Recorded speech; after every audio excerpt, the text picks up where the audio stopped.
Project 2025 and the Department of Justice talk about punishment.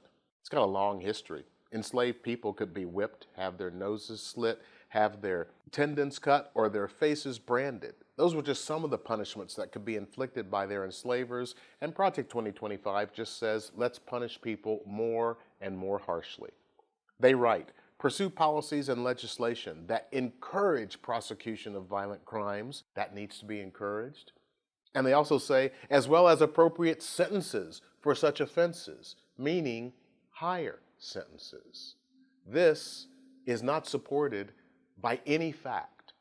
In 2016, the National Institute of Justice summarized the research on deterrence, finding that prison sentences, especially longer sentences, do little to deter future crime. In a separate study, they looked at sentences of imprisonment and sentences that didn't have imprisonment, and what they found is that in terms of future crime, there was virtually no difference except for the sentences that had imprisonment.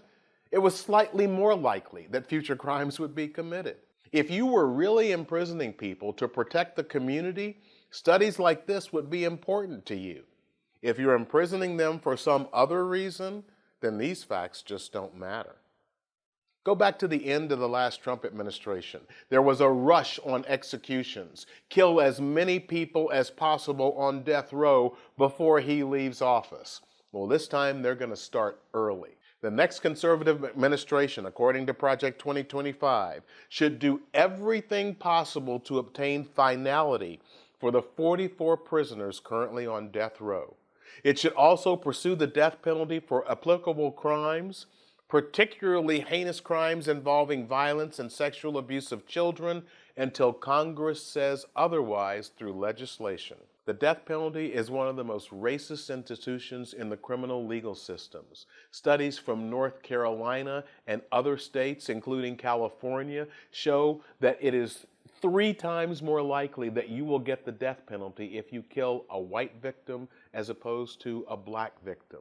In Louisiana, it was a 97% higher probability of getting the death penalty if you killed a white victim instead of a black victim. And for black people who killed white people in Louisiana, the death penalty had been imposed over 300 times. For white people who killed black people, 21 times. There's a problem with this and punishment.